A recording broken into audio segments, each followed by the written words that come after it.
Harsha De Silva, you may continue. Thank you, sir. Like I said, we have two matters of business, so I'm in fact going to discuss the repeal of the Foreign Loans Act. While we appreciate the technology that has been introduced, which I think is far overdue, you must ensure that, like you said, in the first instance, the person has to be brought physically to the magistrate and so on. So there are two sides to it. Let's ensure that together we can implement this. So this is progressive.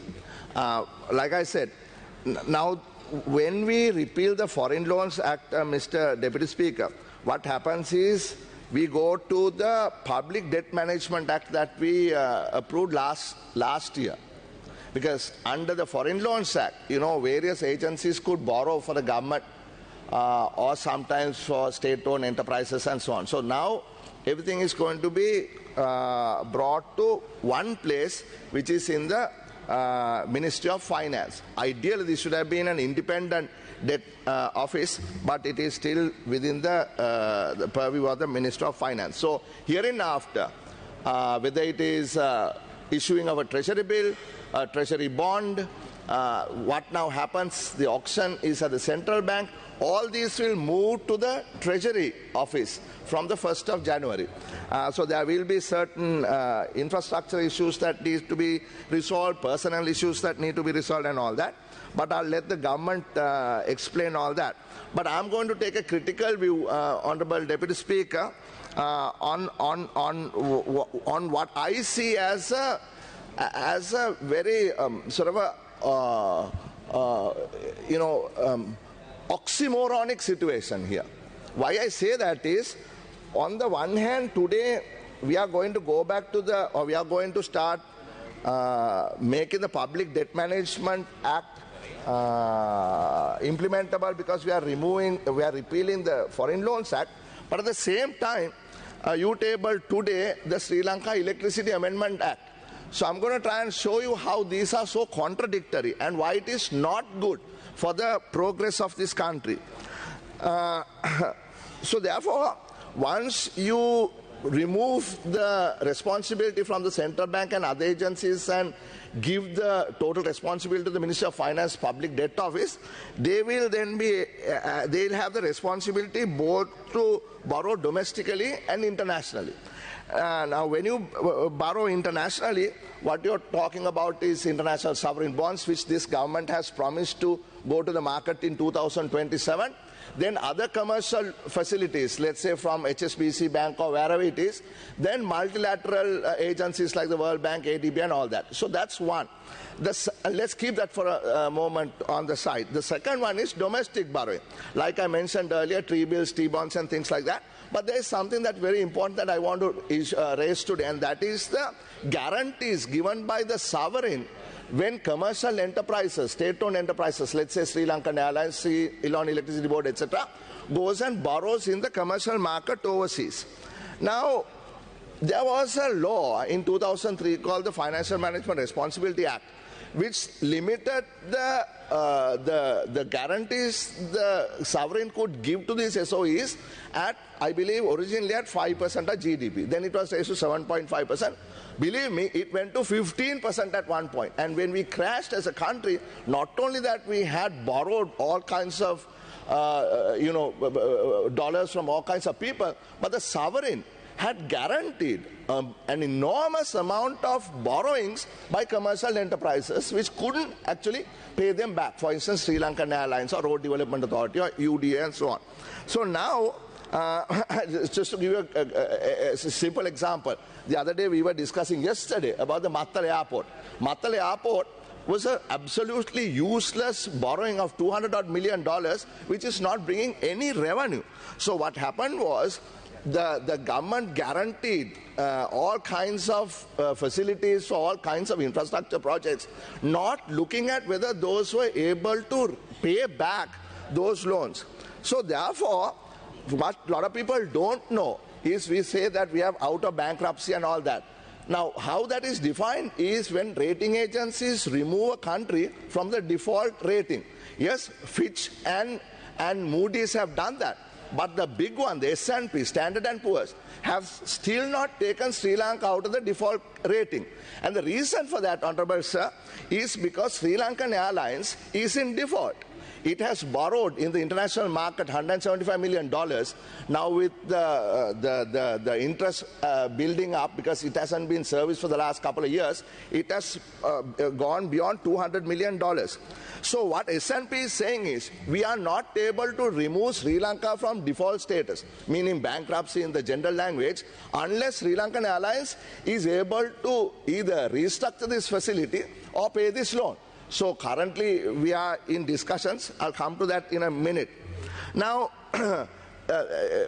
we'll stick to Sri Lankan Airlines for a moment because we saw the president had met the chairman and the board of the airline along with the unions, and I read in the press release, he had said something to the effect that the government will make all sacrifices to ensure that the Sri Lankan Airlines remains a state-owned entity and succeed, which means there is no opportunity for private investments to come into Sri Lankan Airlines. So taxpayers will have to ensure that this airline continues to function. And I'll tell you why that is important in the context of what we are trying to do today. Now, we saw in the papers yesterday, a lot of young women are lining up for cabin crew positions. Some 12,000 young women had applied, we saw. But you know that we already have 975 of them, and we spend 9 billion rupees a year. And we operate 45 routes. Of the 45 routes, you know, Sri Lankan Airlines financial accounts have been released only a couple of weeks ago for the last year, ending 31 March. Out of the 45 routes, they say 31 routes are making losses. 31, right? So, as a matter of fact, as at 25 March 31st, Sri Lankan Airlines loss had increased by 143% to 3.4 billion. This is while fuel costs had come down by a staggering 23.5 billion, right? And but interestingly and unfortunately, passenger revenue had come down by 40 billion rupees. And like I said, while passenger revenue is coming down by 40 billion rupees, 31 out of the 45 routes are being run on a unprofitable basis. Now, the debt of Sri Lankan Airlines is about $978 million. That is almost $1 billion. Plus it has 51 billion rupees in unpaid debt. Now, attempting to restructure this $200 million bond through Lasar's, the issue that comes up today, sir, because we are repealing the old act, is this. Now, if a state-owned enterprise wants to borrow money in the international market, unlike in the past where they got guarantees by the state without any questions being asked, they have to look at what is called a stress test. There's a tool that has been provided by the International Monetary Fund, and then they will look at the ability of that enterprise to make repayments or service the debt, and based on that, they will say you have to pay the government of Sri Lanka such a premium. Now, what we hear is very interestingly that the Ceylon Electricity Board is trying to raise a mere $50 million, which is nothing, drop in the ocean for the CEB, because it needs thousands of millions of dollars of investments. Now, they're trying to get a loan for that from the AIIB, and once it went through the stress test, you know what they found out? That the CEB must pay 4.8% as premium to the government of Sri Lanka to borrow just $50 million from the AIIB. Now you see the problem. Now you see the problem. So this is where we are going. That is financial discipline. We need to have financial discipline. But the point is, can we afford to do this? I'll come to that in a minute, right? Now, if you look at, coming back to the Sri Lankan Airlines, they are saying, look, we will make these payments, and who will underwrite that risk?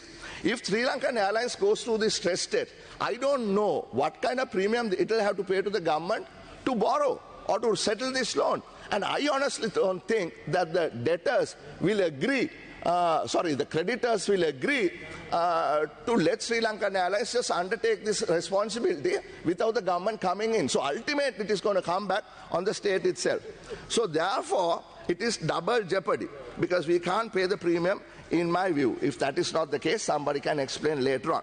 So then therefore, if the government is not going to bring in private investment and going to use taxpayer money for Sri Lankan Airlines, what is the plan for Sri Lankan Airlines? There are two options, right? Given it is going to be run by us, by our taxpayer money. One is downsize the airline. That is one option that has been proposed. One is to expand the airline. If you downsize the airline, you eliminate the unprofitable lines, 31 out of the 45 I just mentioned, and try to cut the losses, and over a period of time, hopefully we'll be able to get back in business. Or the other one is immediate to try to expand the airline, which the airline is going to do, which it has formally announced that it is going to buy 5 or at least 5 new aircraft this year and next year, taking the fleet up to 25. Honorable Harsha De Silva, you have 2 more minutes. Right. The question is, some are saying this is called the Haley's plan. Because the discussion here, we know that a person who is on the board of Haley's is the chairman also of Sri Lankan Airlines. And we heard that people said, Saratithin apit ekka hitiyane desapalane apita amaru kale. But that's not the way to appoint a CEO or a chairman to run an enterprise like Sri Lankan Airlines that is going to run into all these issues.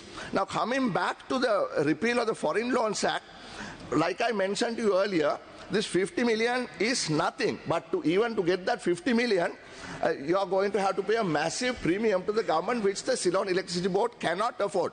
Now let us look at this other bill that you tabled today. In this, what you are doing is you are taking away the opportunities for private investment. Unless you have private investment in transmission and distribution, sir, there is no way in which you can raise this money based on the new act.